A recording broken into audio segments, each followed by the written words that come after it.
வணக்கம் நண்பர்களே. UPSC civil services examination 2024 interview இதுக்கு கேண்டிடேட்ஸ் ரெடியாக ஆரம்பிச்சிட்டாங்க. கடந்த சில வாரங்களாக நிறைய இன்டர்வியூ கேண்டிடேட்ஸோட இன்ட்ராக்ட் பண்ணிட்டு வரேன். இந்த வீடியோவில் யூபிஎஸ்சி சிவில் சர்வீசஸ் இன்டர்வியூவில் நாம் எப்படி நல்ல ஸ்கோர் பண்ணுறது, எப்படி இந்த மேக்ஸிமம் ஸ்லாபை ரீச் பண்ணுறது, இதற்கான கைட்லைன்ஸை நான் உங்களோட ஷேர் பண்ண போகிறேன்.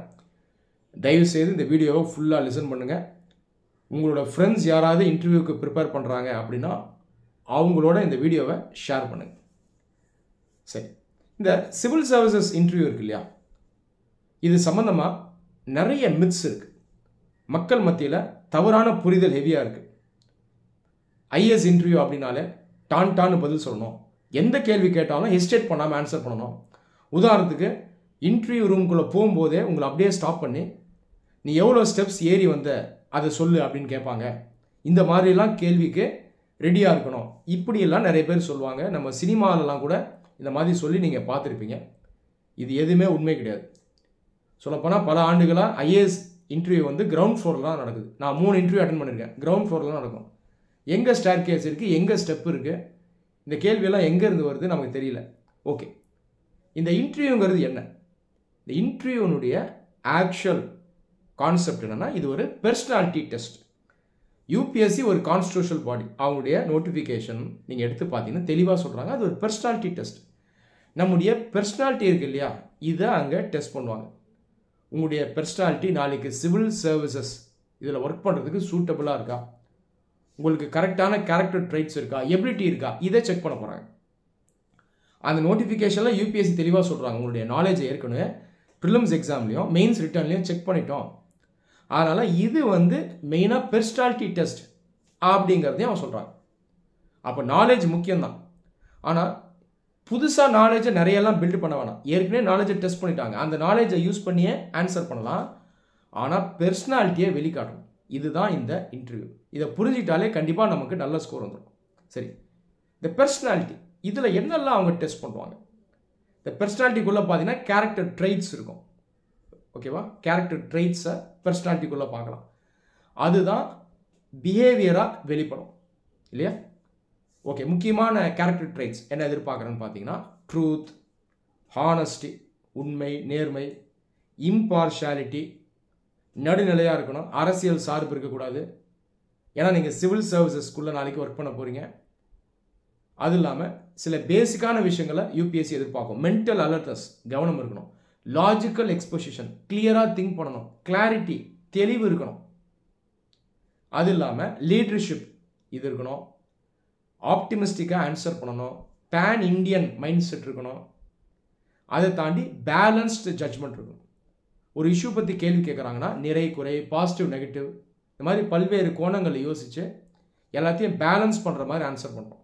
பேலன்ஸ்னால் மழுப்பி ஆன்சர் பண்ணுறது இல்லை, உண்மை என்னமோ அதை புரிஞ்சுக்கிட்டு ஒரு ப்ராக்டிக்கலான ஆன்சர் கொடுக்குறது தான் பேலன்ஸ்ட் ஆன்சர். ஸோ இதுதான் இந்த பெர்சனாலிட்டியில் உங்கள்கிட்ட இருந்து அவங்க எதிர்பார்க்குறது. உங்களை எது கெயிட் பண்ணணும்னா இந்தியன் கான்ஸ்டியூஷன் கெயிட் பண்ணணும். அதை மனசில் வச்சுக்கோங்க. இந்திய அரசியலமைப்பு, அதுக்குள்ளே இருக்கக்கூடிய principles, equality, liberty, rights, secularism, rule of law, scientific temper, public service, directive principles of state policy, fundamental duty, concept of nation, national service, vulnerable section, பின்தங்கிய மக்கள், ஒடுக்கப்பட்ட மக்கள், இந்த எல்லா கான்செப்டும் உங்களை கெயிட் பண்ணணும். இதை வச்சு ஆன்சர் பண்ணாலே உங்களுடைய ஆன்சர்ஸ் வந்து கரெக்டாக தான் இருக்கும். நிறைய ஸ்டூடெண்ட்ஸ் இந்த நேரத்தில் பண்ணுற தப்பு என்னன்னு பார்த்தீங்கன்னா, அவங்களுடைய எக்ஸிஸ்டிங் நாலேஜை யூஸ் பண்ணாமல் நிறைய விஷயத்த மனப்பாடம் பண்ணுவாங்க. நிறைய ஃபேக்ட்ஸ், இன்ஃபர்மேஷன் எடுப்பாங்க. இந்த தவறை செய்யாதீங்க. நான் சொன்னது போல் யூபிஎஸ்சி உங்ககிட்ட இருந்து எக்ஸ்பெக்ட் பண்ணுறது உங்களுடைய பெர்சனாலிட்டி தான். அதை தாண்டி நாலேஜும் எதிர்பார்ப்பாங்க. ஆனால் இருக்கிற நாலேஜை நீங்கள் யூஸ் பண்ணணும், ப்ராக்டிக்கலாக ஆன்சர் பண்ணணும், அப்ளைடாக ஆன்சர் பண்ணணும். இந்த நாலேஜை விஸ்டமாக மாற்றணும். விஸ்டம்னா என்ன? நாலேஜுங்கிறது அறிவு. அந்த அறிவை மேற்கொண்டு இன்னும் கொஞ்சம் டெவலப் பண்ணி பல்வேறு கோணங்களில் சிந்திக்கிற அந்த எபிலிட்டியை வளர்த்துக்கணும். அனாலிட்டிக்கல் திங்கிங்கை வளர்த்துக்கணும். அது இல்லாமல் நிறை குறை இதெல்லாம் மனசில் வச்சுக்கிட்டு சொல்யூஷன்ஸ் தரணும். ஸோ இது எல்லாத்தையும் உங்களால் செய்ய முடியுதுன்னா அது பேர் தான் விஸ்டம். ஒரு கேள்வி கேட்குறாங்கன்னா 10 பாயிண்ட் ஆன்சர் பண்ணணும்னு அவசியம் இல்லை. மெயின்ஸ் எக்ஸாமில் எழுதுகிற மாதிரி நீங்கள் ஆன்சர் பண்ண வேணாம். ஒரு 2 இல்லை 3 பாயிண்ட் சொன்னாலும் போதும். ஆனால் அந்த பெர்ஸ்பெக்டிவ் முக்கியம். எந்த ஒரு அடிப்படையில் சொல்கிறீங்க அது முக்கியம். ஓகேவா? ரெலவெண்ட்டாக ஆன்சர் இருக்கணும், தெளிவில்லாமல் இருக்கக்கூடாது. உதாரணத்துக்குங்க, இந்தியாவில் ஏன் இன்னும் கரப்ஷன் இருக்குது அப்படின்னு கேள்வி வருதுன்னா, மெயின்ஸ் எக்ஸாமில் படித்த எல்லா ஃபேக்ட்ஸையும் சொல்லக்கூடாது. Prevention of corruption act sir, Lokpal sir, Lok Ayukta sir, இதெல்லாம் அவங்களுக்கே தெரியும். இது இன்டர்வியூ, ப்ராக்டிக்கலாக ஆன்சர் பண்ணணும். விஸ்டம் அவங்க எதிர்பார்ப்பாங்க, உங்கள் பெர்சனாலிட்டி எதிர்பார்ப்பாங்க. ஏன் இன்னும் இந்தியாவில் கரப்ஷன் இருக்குன்னா அதுக்கு நிறைய காரணங்கள் இருக்குது. அப்போ பல்வேறு கோணங்களில் ஆன்சர் பண்ணணும். நீங்கள் வெறும் கவர்மெண்ட் அஃபிஷியல்ஸை வச்சு மட்டுமோ அல்லது அரசியல்வாதிகளை வச்சு மட்டுமே நீங்கள் பேசக்கூடாது, ஒட்டுமொத்தமாக பேசணும். ஸோ கரப்ஷன் அப்படின்னு நீங்கள் பார்த்தீங்கன்னா, கரப்ஷன் இன்ஸ்டிடியூஷனலைஸ் ஆயிடுச்சு. அன்ஃபார்ச்சுனேட்டாக நிறுவனமயமாயிடுச்சு கரப்ஷன். மக்கள் மத்தியில் அவேர்னஸ் இல்லை. அது இல்லாமல் சட்டம் பார்த்தீங்கன்னா அந்தளவுக்கு ஸ்ட்ராங்காக இம்ப்ளிமெண்ட் பண்ணலை. இந்த கரப்ஷனை ஹேண்டில் பண்ணக்கூடிய நிறைய இன்ஸ்டிடியூஷன்ஸ் எஃபிஷியண்ட்டாக ஒர்க் பண்ணுறது இல்லை. அது இல்லாமல் கரப்ஷனை ஒழிக்கணும்னா மக்கள் மத்தியில் இருந்தால் கான்ட்ரிபியூஷன் தேவை. அது இல்லாமல் இந்த சிவில் சர்வீசஸ் இதில் கரப்ஷன் இருக்கக்கூடாது. இந்த மாதிரி பல்வேறு கோணங்களில் நீங்கள் ஆன்சர் பண்ணணும். புரியுதுங்களா? இந்த மாதிரி ஆன்சர் பண்ணிங்கன்னா பெட்டராக இருக்கும். நாளைக்கு நீங்கள் சிவில் சர்வெண்ட் ஆனீங்கன்னா எப்படி கரப்ஷனை ஒழிப்பீங்க அப்படின்னு கேட்டாலும் இந்த மாதிரி ஒரு ப்ராடர் பெர்ஸ்பெக்டிவில் ஆன்சர் பண்ணணும். நம்ம வாயில் வரக்கூடிய அந்த எக்ஸாக்ட் வேர்ட்ஸ் முக்கியம் இல்லை, எந்த பெர்ஸ்பெக்டிவில் ஆன்சர் பண்ணுறீங்க, எந்த அடிப்படையில் பண்ணுறீங்க, இது ரொம்ப முக்கியம். ரைட்டா? ஃபேக்சுவல் கொஷின்ஸ் இன்டர்வியூவில் வரும். ஒருவேளை நமக்கு ஆன்சர் தெரியலனா டோன்ட் நோன்னு சொல்லலாம், தப்பு இல்லை. இதனால் மார்க் குறையாது. 2-3 கொஷின் வருதுங்க, ஃபேக்சுவலாக இருக்குது, கேள்விப்படாத விஷயத்தை பற்றி கேட்குறாங்க. ஆனால் ஒப்பீனியன் பேஸ்டாக இல்லை, பெர்சனாலிட்டியை டெஸ்ட் பண்ணுற மாதிரி இல்லை. இந்த கேள்விகளுக்கு டோன்ட் நோன்னு சொல்லலாம், இதனால் மார்க் குறைக்க மாட்டாங்க. ஆனால் பெர்சனாலிட்டியை டெஸ்ட் பண்ணக்கூடிய கேள்விகள், ஒப்பீனியனேட்டட் கொஷின்ஸ், அனாலிட்டிக்கல் கொஷின்ஸ், பயோடேட்டாவில் இருக்க பேசிக் ஏரியாஸ்லேருந்து வர கொஷின், இதுக்கெல்லாம் டோன்ட் நோன்னு சொல்லக்கூடாது. இதுக்கெல்லாம் நீங்கள் கண்டிப்பாக ஆன்சர் பண்ணணும். உதாரணத்துக்கு இந்தியாவுடைய ஃபஸ்ட்டு சென்சஸ் கமிஷனர் யாருங்க, இந்தியாவில் எப்போ first socio economic caste census நடத்துனாங்க சொல்லுங்கன்னு கேட்டால் ஞாபகம் இல்லைன்னா டோன்ட் நோன்னு சொல்லலாம், தப்பு இல்லை. ஆனால் ரிசர்வேஷன் சிஸ்டம் பற்றி உங்களுடைய ஐடியா என்னன்னு கேட்டால் கண்டிப்பாக ஆன்சர் பண்ணணும், டோன்ட் நோன்னு சொல்லக்கூடாது. இது ஈஸியாக ஆன்சர் பண்ணலாம். மெயின்ஸ் எக்ஸாமே எழுதிட்டீங்க, இங்கே ஆன்சர் எப்படி இருக்கணும், பேலன்ஸ்டாக இருக்கணும், நிறைய குறை, பாசிட்டிவ் நெகட்டிவ் இதெல்லாம் வச்சு ஆன்சர் பண்ணணும். கான்செப்டை நல்லா அண்டர்ஸ்டாண்ட் பண்ணிடணும். ரிசர்வேஷன் தற்போதைக்கு இந்தியாவில் தேவை தான். It comes under affirmative action. Historical discrimination மூலமாக தற்போதைக்கு சோஷியோ எக்கனாமிக் பாயிண்ட் ஆஃப் வியூவில் பேக்வேர்டாக இருக்கிற செக்ஷன்ஸ்க்கு நம்ம என்ன பண்ணுறோம், எம்பவர்மெண்ட்டை கொண்டு வரோம். அந்த அடிப்படையில் செயல்படுத்தக்கூடிய சிஸ்டம் தான் இந்த ரிசர்வேஷன் சிஸ்டம். தற்போதைக்கு தேவையான அது தேவை தான். ஆனால் இந்த ரிசர்வேஷன் சிஸ்டம் ஒரு டூலாக யூஸ் பண்ணி முடிஞ்ச வரைக்கும் மக்களை சமூக பொருளாதார ஏணியில் மேலே கொண்டு வரணும். இன்னொரு 50-60 வருஷம் கழிச்சோம் ரிசர்வேஷனை நம்பி தான் இந்தியாவில் இருக்க எல்லாரும் இருக்காங்க அப்படின்னா இந்தியர்களாக ஒட்டுமொத்தமாக நம்ம தோத்துட்டோம்னு அர்த்தம். இதுதான் விஸ்டம்ங்க. அப்போ அந்த ஒட்டுமொத்த புரிதல் இருக்கணும். இப்போதைக்கு ரிசர்வேஷன் தேவை, ரிசர்வேஷன் வேணான்னு சொல்லக்கூடாது. ஆனால் ரிசர்வேஷனை யூஸ் பண்ணி முடிஞ்ச வரைக்கும் மக்களை முன்னேற்றி கொண்டு வரணும். ரிசர்வேஷனை தாண்டி இன்னும் நிறைய ஸ்கீம்ஸ் மூலமாகவும் பாலிசிஸ் மூலமாகவும் மக்களை முன்னேற்றணும். உதாரணத்துக்கு land reforms, education, skilling, health care, employment, agriculture, இது எல்லாத்துலேயுமே முடிஞ்ச வரைக்கும் டெவலப்மெண்ட்டை கொண்டு வந்து மக்களுடைய நலனை நம்ம பாதுகாக்கணும். இந்த மாதிரி ஆன்சர் பண்ணுங்கள். இன்றைக்கி நிறைய ஸ்டூடெண்ட்ஸ் என்ன பண்ணுறாங்கன்னா, இன்டர்நெட்டுக்கு போய் இந்த டிரான்ஸ்கிரிப்ட் அப்படின்னு சொல்லக்கூடிய செலக்டான கேண்டிடேட்ஸ்னுடைய இன்டர்வியூ கேள்விகள் இருக்குது பாருங்கள், அதை எடுத்து ஆன்சர் பண்ணுறாங்க. இதை நான் எப்பயுமே அட்வைஸ் பண்ண மாட்டேன். காரணம் என்னென்னா, நீங்கள் நாலேஜை ப்ராப்பராக டெவலப் பண்ணாமல் அதை ஃபர்தராக விஸ்டமாக மாற்றாமல் கேள்விகளாக எடுத்தீங்கன்னா யூஸ் இல்லை. கேள்வியில் பார்த்தீங்கன்னா ஒரு கோணம் தான் இருக்கும், ஒரு டைமென்ஷன் தான் இருக்கும். அதில் ஆன்சர் கொடுத்துருப்பாரு அந்த செலக்ட் ஆனவர், நான் அதை ஆன்சர் பண்ணேன்னு சொல்லியிருப்பாரு. ஆனால் ஒட்டுமொத்தமாக அவருடைய பெர்ஸ்பெக்டிவ் என்ன, பல்வேறு கோணங்களில் யோசிச்சு வச்சிருப்பார். பெர்ஸ்பெக்டிவ் வந்து அகலமாக இருக்கும், அதை வச்சு இந்த கேள்விக்கு ஆன்சர் பண்ணியிருப்பார். அந்த ஆன்சருக்கு பின்னாடி இருக்கக்கூடிய நாலேஜ் என்ன, தாட் ப்ராசஸ் என்னன்னு உங்களுக்கு தெரியாது. நீங்கள் மெக்கானிக்கலாக ரெடிமேடாக இதை எடுத்துக்கிட்டு இருப்பீங்க. இது பெரிய தப்பு. ஒரிஜினல் திங்கிங் இல்லாமல் போயிடும். உங்களுடைய சுய சிந்தனை உங்களுக்கு இருக்காது. இந்த தவறை பண்ணாதீங்க. இதை நான் எப்பயுமே ஸ்டூடெண்ட்ஸ்க்கு நான் வந்து அட்வைஸ் பண்ணுறது. ஆனால் இன்டர்வியூ கிட்ட வரும்போது இன்டர்நெட்குள்ளே போய் ஒரு சில கேள்விகளை நீங்கள் பார்க்கலாம். காரணம் என்னன்னா, நம்ம யோசிக்காத கோணங்களில் சில கேள்விகள் வந்திருக்கலாம். ஓ இப்படி கூட கேட்பாங்க போல இருக்கு, அப்படி கேட்டால் நான் எப்படி ஆன்சர் பண்ணலாம் அப்படின்னு ரெடியாக இருக்கணும். நீங்கள் ப்ராப்பராக ப்ரிப்பேர் பண்ணாலே கேள்வி எப்படி கேட்டாலும் நீங்கள் ஆன்சர் பண்ணுறதுக்கு ரெடியாக தான் இருப்பீங்க. சரி, இன்டர்வியூ ப்ரிப்பரேஷனுக்கு நீங்கள் செய்யக்கூடிய ஹோம்ஒர்க் இதை நான் இப்போ சொல்கிறேன், இதை நோட் பண்ணி வச்சுக்கோங்க. நீங்கள் முதல்ல மெயின்ஸ் மோட்லேருந்து இன்டர்வியூ மோடுக்கு வந்துடணும். இன்னும் நிறைய படிக்கிறது, நிறைய மனப்பாடம் பண்ணுறது, நிறைய ஃபேக்ட்ஸை கேதர் பண்ணுறது பண்ணாதீங்க. நாலேஜை விஸ்டமாக கன்வெர்ட் பண்ணணும். ஒரு நோட் புக் வாங்கி, முடிஞ்சால் ஒரு 2-3 நோட் புக் வாங்கிடுங்க. உங்களுடைய DAF இருக்கு இல்லையா, டீட்டெயில்டு அப்ளிகேஷன் ஃபார்ம், அதாவது பயோடேட்டா, அதில் முக்கியமான ஏரியாஸ் இருக்குது பாருங்கள். உங்கள் பேர்லேருந்து ஆரம்பிச்சு, உங்கள் பேர் என்ன, உங்கள் ஊர், எந்த டிஸ்ட்ரிக்ட், எந்த ஸ்டேட், உங்கள் எஜுகேஷனல் குவாலிஃபிகேஷன் என்ன, உங்களுடைய எஜுகேஷனல் பேக்ரவுண்ட் என்ன, அதில் எந்தெந்த சப்ஜெக்ட்ஸை நீங்கள் படிச்சிருக்கீங்க, ஒர்க் எக்ஸ்பீரியன்ஸ் இருக்கா, உங்களுடைய ஹாபீஸ் என்ன, இது எல்லாத்தையும் நோட் பண்ணி இதில் நீங்களே கொஷின்ஸ் ஃப்ரேம் பண்ணுங்க. ஒரு 200லேருந்து 300 கொஷின் வரைக்கும் நீங்கள் ஃப்ரேம் பண்ணணும். ஃப்ரேம் பண்ணி இதுக்கு ஆன்சர் பண்ணுங்கள். ஆன்சர் பண்ணுறது மெயின்ஸ் எக்ஸாம் ஆன்சர் மாதிரி இருக்கக்கூடாது.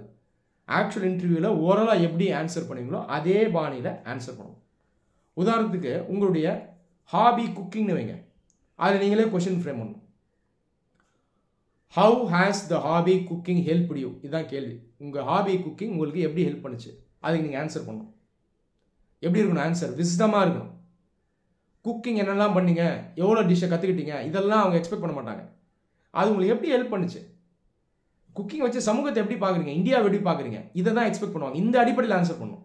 அப்போ ஆன்சர் எப்படி இருக்கணும்? சார் மேடம், குக்கிங் பண்ணுறது மூலமாக நான் ஷேரிங் அண்ட் கேரிங்கை கற்றுக்கிட்டேன், மற்றவங்களுக்கு சேவை செய்கிறத கற்றுக்கிட்டேன், பசியின்மையை போக்குறத கற்றுக்கிட்டேன், இன்னொரு மனிதனுடைய தேவையை நான் புரிஞ்சுக்கிட்டேன், அது இல்லாமல் பல்வேறு டிஷ்ஷஸை குக் பண்ணுறதுனால இந்தியாவுடைய டைவர்சிட்டியாக புரிஞ்சுக்கிட்டேன். இட்லி சமைப்பேன், பிரியாணி சமைப்பேன், காஷ்மீரி புலாவ் சமைப்பேன், இந்தியாவோட டைவர்சிட்டியை புரிஞ்சுக்கிட்டேன். நாளைக்கு சிவில் சர்வீசஸ் ஸ்கூலில் போனதுக்கப்புறமும் இந்த நாலேஜ் எனக்கு யூஸ்ஃபுல்லாக இருக்கும், இப்படின்னு ஆன்சர் பண்ணணும். இது பெஸ்ட் ஆன்சர். இந்த மாதிரி ஆன்சர் பண்ணுங்கள். ஸோ இந்த மாதிரி கேள்விகளை ஃப்ரேம் பண்ணி நீங்கள் ஆன்சர் பண்ணணும். ஸ்டேட் ஸ்பெசிஃபிக் கொஷின்ஸ், உங்கள் ஸ்டேட்டில் இருக்கக்கூடிய பிரச்சனைகளுக்கு என்னங்க, முக்கியமான இஷ்யூஸ் என்ன, ஆப்பர்ச்சுனிட்டிஸ் என்ன, இதை வச்சு கேள்வி ஃப்ரேம் பண்ணி ஆன்சர் பண்ணுங்கள். அது நம்ம சிச்சுவேஷன் பேஸ்டு கொஷின்ஸ், இதுக்கும் ஆன்சர் ரெடி பண்ணி வைங்க. இன்டர்நேஷ்னல் ரிலேஷன்ஸ் ரிலேட்டட் கொஷின்ஸ், அது இல்லாமல் உங்களுடைய பயோடேட்டாக்குள்ளே இருக்க அந்த ஏரியாஸ், அது சம்மந்தமாக question, education background, work experience, இது எல்லாத்துலேயும் கொஷின்ஸை ஃப்ரேம் பண்ணி ஆன்சர் பண்ணி வைங்க. ஓகே, ஜெனரலாக இன்டர்வியூ கோச்சிங்கை வந்து இந்தியாவில் இருக்க IAS அகாடமிஸ்லாம் ஃப்ரீயாக தான் கண்டக்ட் பண்ணுவாங்க. அவங்க செமினார்ஸ் கண்டக்ட் பண்ணுவாங்க. முடிஞ்ச வரைக்கும் செமினார்ஸ் அட்டன் பண்ணுங்கள், மார்க் இன்டர்வியூ அட்டன் பண்ணுங்கள். ஆனால் நிறைய மார்க் இன்டர்வியூ அட்டன் பண்ணாதீங்க. காரணம் என்னென்னா, அங்கே வரக்கூடிய மெம்பர்ஸ் வந்து இன்னும் நீங்கள் படிங்கன்னு சொல்லுவாங்க. சேர்மேனை தவிர்த்து வரக்கூடியவங்க எக்ஸ்பர்ட்ஸாக இருப்பாங்க, அவங்க ஃபீல்டில் அவங்க எக்ஸ்பர்ட்டாக இருப்பாங்க. நேச்சுரலாக என்ன சொல்லுவாங்கன்னா, இந்த ஃபீல்டில் நீங்கள் வீக்காக இருக்கீங்க படிங்கன்னு சொல்லிடுவாங்க. அவங்களுடைய ஃபீல்டில் நீங்கள் வீக்காக இருக்கீங்கன்னு நினச்சிக்கிட்டு இன்னும் நிறையா படிங்கன்னு சொல்லுவாங்க. ஸ்டூடெண்ட்ஸ் இதை மாற்றி புரிஞ்சுக்கிட்டு இந்த எல்லா ஏரியாலையும் நம்ம இன்னும் படிக்கணும் போல இருக்குன்னு நினச்சிட்டு நிறைய படிக்க ஆரம்பிப்பாங்க. இந்த தப்பை பண்ணாதீங்க. ஒரு முக்கியமான ஏரியா இருக்குன்னா அதில் ஓரளவு நாலேஜை கெயின் பண்ணிடணும், அதை விஸ்டமாக மாற்றிடணும். உதாரணத்துக்கு மார்க் இன்டர்வியூ போகிறீங்க, அங்கே ஒரு ரிட்டையர்டு IPS ஆஃபீஸர் வராருன்னு வைங்க, இல்லை ஒரு ரிட்டையர்டு IAS ஆஃபீஸர் வராரு, அவர் போர்டு சேர்மனாக இருக்கார். இவர் கொடுக்கக்கூடிய நிறைய இன்புட்ஸ் உங்களுக்கு யூஸ்ஃபுல்லாக இருக்கும். ஏன்னா அவரே சிவில் சர்வீஸில் இருந்தவர், அவர் இந்த மாதிரி மார்க் இன்டர்வியூ கண்டக்ட் பண்ணியிருப்பார். கண்டிப்பாக ஒரு நல்ல ஐடியா இருக்கும். அதை தாண்டி எக்ஸ்பர்ட்ஸ் வராங்க பாருங்கள், இவங்க கொடுக்குறத செலக்டிவாக தான் எடுத்துக்கணும். காமன் சென்ஸ் வச்சு யோசிச்சா உங்களுக்கே புரியும். இப்போ உதாரணத்துக்கு ஹெல்த் கேர் ஃபீல்ட்லேருந்து ஒரு எக்ஸ்பர்ட் வந்திருப்பார். அவர் ஹெல்த் கேர் சம்மந்தமான கேள்வி கேட்பார். இமெடிசின் என்ன, டெலிமெடிசின் என்ன, கவர்மெண்டோட ரீசன்ட் பாலிசி என்ன, ஜன் ஆரோக்கிய யோஜனா ஏன் ஜார்க்கண்டில் ஃபெயிலியர் ஆயிடுச்சு, இப்படிலாம் அவர் வந்து கேள்வி கேட்பார். அவர் அதில் எக்ஸ்பர்ட். உங்களால் ஓரளவு ஆன்சர் பண்ண முடியும், அதை தாண்டி ஆன்சர் பண்ண முடியாது, ஒன்றும் தப்பு இல்லை. ஆனால் ஃபீட்பேக் எப்படி கொடுப்பாருன்னா, ஹெல்த் கேரில் நீங்கள் இன்னும் படிங்க, ஸ்கீம்ஸ் எல்லாம் படிங்க, PIB போங்க படிங்கன்னு சொல்லுவார். நீங்கள் புரிஞ்சுக்கணும், அவர் சொல்கிறதுல ஓரளவுக்கு உண்மை இருக்குது. முக்கியமான ஏரியாஸில் வீக்காக இருக்கீங்க, ப்ராடர் ஐடியா இல்லைன்னா அதை மட்டும் நீங்கள் ஸ்ட்ரெங்தன் பண்ணுங்க போதும். அப்போ எல்லா முக்கியமான ஏரியாஸ்லையும் ஒரு ப்ராடர் நாலேஜ் இருக்கணும், ஒரு லார்ஜர் பெர்ஸ்பெக்டிவ் இருக்கணும், பல்வேறு கோணங்களில் உங்களுக்கு பார்க்க தெரியணும். இப்போ ஹெல்த் கேரில் இந்தியாவில் பிரச்சனை என்ன, பப்ளிக் ஃபண்டிங் கம்மியாக இருக்குது, பப்ளிக் இன்ஃப்ராஸ்ட்ரக்சர் கவர்மெண்ட் ஹாஸ்பிட்டல்ஸ் இது பார்த்தீங்கன்னா வீக்காக இருக்குது. அது இல்லாமல் ரிமோட்டஸ்ட் ஏரியாஸில் ஹெல்த் கேர் ஆக்சஸ் அந்தளவுக்கு இல்லை. ஹெல்த் கேர் அஃபோர்டபிலிட்டி பார்த்தீங்கன்னா இந்தியாவில் அதிகமாக இருக்குது. ப்ரைவேட் செக்டரில் அஃபோர்டபிலிட்டி அதிகம், அவுட் ஆஃப் பாக்கெட் எக்ஸ்பென்சஸ் அதிகம். ஸோ இதெல்லாம் முக்கியமான இஷ்யூஸாக இருக்குது. இந்த மாதிரி ஒரு ப்ராடர் பெர்ஸ்பெக்டிவ் வளர்த்து வச்சுக்கணும். அதுக்கு சொல்யூஷன்ஸும் யோசிக்கணும். இதையும் பல்வேறு கோணங்களில் யோசிக்கணும். என்ன பண்ணலாம்? ஹெல்த் கேர் சிஸ்டமை எக்ஸ்டெண்ட் பண்ணலாம், ப்ரைவேட் செக்டர் கோஆப்ரேஷன் எடுத்துக்கலாம், சிவில் சொசைட்டி கோஆப்ரேஷன் எடுத்துக்கலாம். கிராமப்புறங்களில் கவர்மெண்ட் ஹாஸ்பிட்டல்ஸில் இன்ஃப்ராஸ்ட்ரக்சர் இல்லைன்னா ப்ரைவேட் ஹாஸ்பிட்டல்ஸுடைய இன்ஃப்ராஸ்ட்ரக்சரை யூஸ் பண்ணலாம். இந்தியன் டயஸ்போரா, வெளிநாடு வாழ் இந்தியர்கள் இந்தியாவுக்கு ஹெல்ப் பண்ண ரெடியாக இருப்பாங்க, அவங்ககிட்ட இருந்து ஹெல்ப் பண்ணலாம். அது இல்லாமல் ரெகுலராக ஹெல்த் கேம்ப்ஸ் கண்டக்ட் பண்ணலாம். ஆஷா ஒர்க்கர்ஸை மூளை முடுக்குகளில் போய் மக்களை சந்திக்க வைக்கலாம். ப்ரெக்னென்ட் உமனுக்கு இன்ஸ்டிடியூஷன் டெலிவரிஸ் நடக்குதான்னு நம்ம பார்க்கலாம். இதன் மூலமாக டெத்ஸை ப்ரிவென்ட் பண்ண முடியும். ஸோ இந்த மாதிரி யோசிங்க. இந்த மாதிரி ஆன்சர் தான் எதிர்பார்ப்பாங்க. முடிஞ்ச வரைக்கும் பல்வேறு கோணங்களில் யோசித்து ஆன்சர் பண்ணணும். ஆன்சர் பண்ணும்போது தெளிவு இருக்கணும். ஒரு பாயிண்ட் சொன்னால் கூட போதும், ஆனால் தெளிவோடு இருக்கணும். புரியாத மாதிரி பேசக்கூடாது. எந்த கோணத்தில் கேள்வி கேட்குறாங்கன்றதை புரிஞ்சுட்டு அந்த கோணத்தில் ஆன்சர் பண்ணணும். பெர்ஸ்பெக்டிவ் ரொம்ப முக்கியம். எந்த காரணத்தை கொண்டும் ஆர்கியூ பண்ணாதீங்க. போர்டு உங்கள் எனிமி கிடையாது.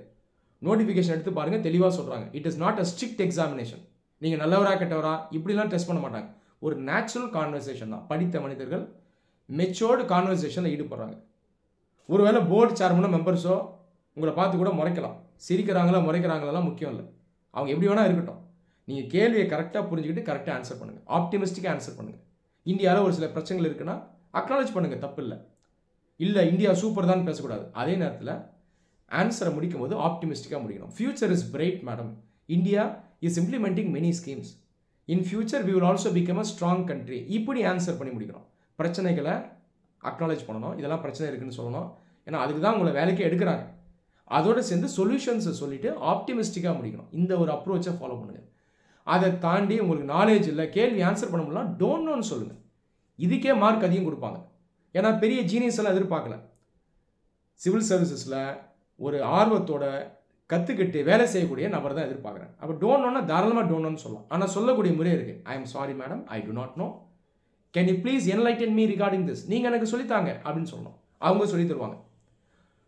கற்றுக்கிட்டு தேங்க்யூன்னு சொல்லணும். இந்த ஆட்டிடியூடுக்கே நான் வந்து 210 மார்க் போடுவேன். இதை தான் யூபிஎஸ்சியும் பண்ணணும். இதுதான் இந்த இன்டர்வியூ. ஓகேங்களா? கண்டிப்பாக ரொம்ப கஷ்டமாலாம் கேள்வி வராது. ஒரு 2 கேள்வி கஷ்டமாக இருக்கும். தெரியலனா டோன்ட் நோன்னு சொல்லலாம். அது இல்லாமல் இந்த கான்ட்ரவர்ஷியல் கொஷின்ஸ் அப்படின்னு நிறைய பேர் சொல்லுவாங்க. இதெல்லாம் நம்முடைய புரிதல் தான். சர்ச்சைக்குரிய கேள்வியெல்லாம் கேட்க மாட்டாங்க. நான் சொன்னது போல் அது ஸ்ட்ரிக்ட் எக்ஸாமினேஷனே இல்லை.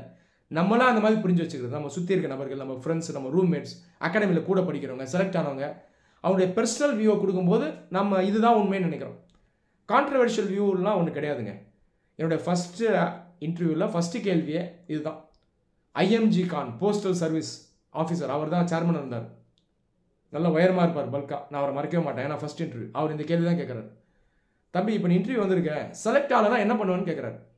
நான் ஸ்டன் ஆகிட்டேன். ஆனாலும் மேனேஜ் பண்ணி ஒரு ஆன்சர் கொடுத்தேன். டீசெண்டாக ஆன்சர் பண்ணேன். ஆனால் நான் பெட்டராக ஆன்சர் பண்ணிக்கலாம். இப்போ இதில் என்ன கான்ட்ரவர்சி இருக்குது? இதெல்லாம் கான்ட்ரவர்சியே கிடையாது. நம்மளாக தான் கான்ட்ரவர்சி நினைப்போம். ஏன்னா நமக்கு ப்ராப்பர் நாலேஜ் இருக்காது. அரைகுறையாக நாலேஜ் இருக்கும். அரைகுறையாக நாலேஜை வச்சுக்கிட்டு நம்ம பயங்கரமாக ஆன்சர் பண்ணணும்னு நினைப்போம். அது நம்மளால் பண்ண முடியாது. அப்போ எல்லா கேள்விகளும் கான்ட்ரவர்ஷியலாக தான் தெரியும், அல்லது நிறைய கேள்விகள் கான்ட்ரவர்ஷியலாக தெரியும். புரியுதா? கான்ட்ரவர்ஷியல் கொஷின்லாம் ஒரு கொஷின் கிடையாது. எல்லா கொஷினுமே ரேஷனல் கொஷின் தான், அறிவு சார்ந்த கொஷின் தான். இன்னொரு விஷயம், ஸ்டாண்டு கரெக்டாக எடுக்கணும், ஸ்டாண்டு வித்தியாசமாக எடுக்கணும் அப்படிலாம் சில பேர் சொல்லுவாங்க. இதுவும் தவறான புரிதல். ஸ்டாண்டுன்னா நிலைப்பாடு. நிலைப்பாடு எப்படி இருக்கணுங்க? ப்ராப்பர் நாலேஜ் வச்சு எடுக்கணும். ப்ராப்பர் நாலேஜ் இல்லாமல் என் இஷ்டத்துக்கு எடுக்கிறது பர்சனல் ஸ்டாண்டு. அது சரியான ஸ்டாண்டு கிடையாது.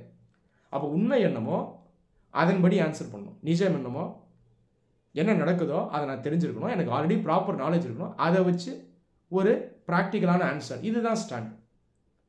என்னோட இஷ்டத்துக்கு எமோஷ்னலாக நான் ஒரு ஐடியாலஜியை ஃபாலோ பண்ணிக்கிட்டு அதை வச்செல்லாம் ஆன்சர் பண்ணக்கூடாது. எந்த ஒரு கட்சி சார்போடையும் பேசிடாதீங்க. நீங்கள் நியூட்ரல் பர்சனாக இருக்கணும். நியூட்ரலிட்டி ரொம்ப முக்கியம். உதாரணத்துக்கு யூனிஃபார்ம் சிவில் கோடு, இதை இந்தியாவில் அமல்படுத்தலாமா வேணாமான்னா ஆன்சர் என்ன? உங்களுக்கு நாலேஜ் இருந்தால் கண்டிப்பாக ஆன்சர் கரெக்டாக இருக்கும். ஸ்டாண்டு கரெக்டாக தான் இருக்கும். யூனிஃபார்ம் சிவில் கோடு தப்புன்னு நீங்கள் சொன்னீங்கன்னா அது பேர் ஸ்டாண்டே இல்லை, உங்கள் நாலேஜே இல்லைன்னு அர்த்தம். இது யூனிஃபார்ம் சிவில் கோடை உடனடியாக கொண்டு வரணும்னு சொன்னாலும் அது பேர் ஸ்டாண்டே கிடையாது, உங்கள் நாலேஜே இல்லைன்னு அர்த்தம். கரெக்ட் ஸ்டாண்ட் என்ன? அறிவு கரெக்டாக இருக்கணும். அதை வச்சு பேசணும் ப்ராக்டிக்கலாக. யூனிஃபார்ம் சிவில் கோட் இன் பிரின்சிபல், தத்துவ ரீதியாக அது நம்ம ஏற்றுக்கலாம். ஏன்னா கான்ஸ்டியூஷன் மேக்கர்ஸே அதை வச்சுருக்காங்க. ஆர்டிகல் 44 இருக்குது, டிபிஎஸ்பியில் இருக்குது. அதன் மூலமாக நேஷனல் இன்டிகிரேஷன் நம்ம கொண்டு வரலாம். செக்குலரிசமை ப்ராப்பராக நம்ம ஸ்ட்ரெங்தன் பண்ணலாம். அது இல்லாமல் யூனிஃபார்ம் சிவில் கோட் என்ன பண்ணுது?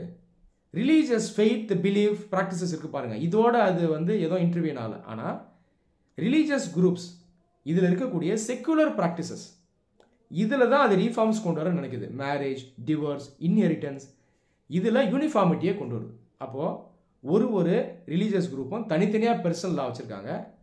இதை யூனிஃபார்மாக கொண்டு வரணும் அப்படின்னு நினைக்கிறது தான் யூனிஃபார்ம் சிவில் கோட். இதன் மூலமாக ஈக்குவாலிட்டி கொண்டு வரலாம், ஹியூமன் ரைட்ஸ் அப்போல்டு பண்ணலாம். ஸோ இந்த மாதிரி பேசணும். இது பாசிட்டிவ்ஸ். இந்த பக்கம் நெகட்டிவ்ஸ் இதையும் ஹைலைட் பண்ணணும். நாலேஜ் இருந்தால் தான் நீங்கள் இதை பேசுவீங்க இல்லையா? இந்த பக்கம் பாருங்கள், யூனிஃபார்ம் சிவில் கோடை உடனடியாக அமல்படுத்துறது சரியாக இருக்காது. ஏன்னா நாடு இன்னும் ஃபுல்லாக முன்னேறலை. அந்த ரிலீஜியஸ் குரூப்ஸ் உடனடியாக யூனிஃபார்ம் சிவில் கோடை அமல்படுத்துகிறாங்க அப்படின்னா அவங்களுக்கு ஒரு சந்தேகம் வர வாய்ப்பு இருக்குது. ஏன்னா பொதுவாக இந்தியாவில் நீங்கள் இந்த பீப்புள் பார்த்தீங்கன்னா இன்னும் ஃபுல்லாக எம்பவர் ஆகலை, எஜுகேஷனில் எம்பவர் ஆகலை. இன்னும் நிறைய பேர் இல்லிட்ரேட்டாக இருக்காங்க, எக்கனாமிக்கலாக பேக்வேர்டாக இருக்காங்க. அப்போது ஸ்டேட்னுடைய நோக்கம் என்னவாக இருக்கும்னா, இந்த ஸ்டேட்டுன்னு சொல்கிறது நாடு முதல்ல அவங்களுக்கு பொருளாதார ரீதியாக, கல்வி ரீதியாக முன்னேற்றணும். உதாரணத்துக்கு பெண்களை முன்னேற்றணும், கிராமப்புறத்தில் வாழ்கிறவங்களை முன்னேற்றணும். இதை பண்ணாலேயே மக்களுக்கு பார்த்தீங்கன்னா அந்த புரிதல் வந்துடும். முன்னேற்றத்தை கொண்டு வராமல், புரிதலை கொண்டு வராமல் திடுதிப்புன்னு எடுத்தவொன்னே யூனிஃபார்ம் சிவில் கோடை கொண்டு வந்தீங்கன்னா சந்தேகம் வரும். நாளைக்கு என்ன நினைப்பாங்கன்னா, நம்முடைய மதத்துக்கோ கலாச்சாரத்துக்கோ இது எதிரானது போல இருக்குன்னு பயந்து என்ன பண்ணுவாங்கன்னா கல்வியை ஏற்றுக்காமல் போயிடுவாங்க, வளர்ச்சி வேணான்னு சொல்லிடுவாங்க, கவர்மெண்ட் ஸ்கீம்ஸ் பாலிசிஸ் வேணான்னு சொல்லுவாங்க. இந்த மாதிரி ஒரு நிலை வந்துடும். அதனால் யூனிஃபார்ம் சிவில் கோடை நியர் ஃபியூச்சரில் இம்ப்ளிமெண்ட் பண்ணலாம், ஃபேஸ் பை ஃபேஸாக இம்ப்ளிமெண்ட் பண்ணலாம். அதை தாண்டி யூனிஃபார்ம் சிவில் கோட் கொண்டு வரதுக்கு முன்னாடி ஒரு கம்யூனிட்டிக்குள்ளேயுமே ஃபஸ்ட்டு ஈக்குவாலிட்டி கொண்டு வரணும். இந்து கம்யூனிட்டிக்குள்ளே கொண்டு வரணும், இஸ்லாமிக் கம்யூனிட்டிக்குள்ளே கொண்டு வரணும், கிறிஸ்டின் கம்யூனிட்டிக்குள்ளே கொண்டு வரணும், பார்சி கம்யூனிட்டிக்குள்ளே கொண்டு வரணும். இப்படி கொண்டு வந்துட்டு ஸ்லோவாக நம்மளால் ஈஸியாக யூனிஃபார்ம் சிவில் கோடை கொண்டு வர முடியும். இப்படி கொண்டு வந்தால் ரிலீஜியஸ் கம்யூனிட்டிஸ்க்கு மத்தியில் சந்தேகம் இருக்காது, பிரச்சனை இருக்காது, போட்டி இருக்காது. அவங்களே ஃபஸ்ட்டு ரெஸ்பான்சிபிலிட்டி எடுத்துருவாங்க. என் கம்யூனிட்டியை நான் ஃபஸ்ட்டு ரீஃபார்ம் பண்ணுறேன்ற பொறுப்பு அவங்ககிட்டே கொடுத்துட்டு அதில் முன்னேற்றத்தையும் ஈக்குவாலிட்டியும் கொண்டு வந்துட்டு அதுக்கப்புறம் யூனிஃபார்ம் சிவில் கோட் கொண்டு வந்தோம்னா அது பெட்டராக இருக்கும். இந்த மாதிரி ஆன்சர் பண்ணுங்க. இப்போ நான் இவ்வளோ பாயிண்ட் சொல்கிறேன் பாருங்கள். இப்போ நாலேஜ் இருந்தால் தான் நம்ம ஆன்சர் பண்ண முடியும். அப்போ நாலேஜை கெயின் பண்ணுங்கள். நாலேஜை கெயின் பண்ணாமல் ஸ்டாண்ட் எடுக்குவானா ஸ்டாண்டு தப்பாக தான் இருக்கும். ஏன்னா நான் நாலேஜே இல்லாமல் பேசுகிறேன்னு அர்த்தம். ஒருவேளை ஒரு சில கேள்விகளுக்கு நாலேஜ் அந்தளவுக்கு இல்லைன்னா இருக்கிற நாலேஜை வச்சு அறிவுபூர்வமாக சிம்பிளாக ஆன்சர் பண்ணுங்கள். ஆன்சர் வந்து நாலேஜுக்கு ப்ரொபோஷனலாக இருக்கணும். எனக்கு இருக்கிற அறிவை வச்சு தான் ஆன்சர் பண்ணணும். இப்படி பண்ணாலே டீசெண்டான ஸ்கோர் எடுத்துடலாம். இந்த மாதிரி நான் நிறைய மாணவர்கள் பார்த்துருக்கேன். 175 180 எடுப்பாங்க. பெருசாலாம் நாலேஜ் இருக்காது. என்னோடய ஃப்ரெண்ட்ஸே பார்த்துருக்கேன். ஆனால் அரகன்ஸ் இல்லாமல் எனக்கு எல்லா நாலேஜும் இருக்குது அப்படின்லாம் நினச்சிக்காம இருக்கிற நாலேஜை வச்சு அறிவுபூர்வமாக பேசிட்டு வருவாங்க. நல்ல ஒரு ஸ்கோர் கிடைக்கும். ஸோ இன்டர்வியூனுடைய நேச்சர், இன்டர்வியூ எப்படி அப்ரோச் பண்ணணும், நீங்கள் ஃபாலோ பண்ண வேண்டிய கைட்லைன்ஸ் என்ன, நீங்கள் செய்யக்கூடிய ஹோம்ஒர்க் என்ன, இது எல்லாத்தையும் நான் எக்ஸ்பிளைன் பண்ணிட்டேன். இந்த வீடியோ உங்களுக்கு யூஸ்ஃபுல்லாக இருந்திருக்கும் அப்படின்னு நம்புகிறேன். I wish you all the very best for your success at the UPSC interview. நன்றி. Thank you.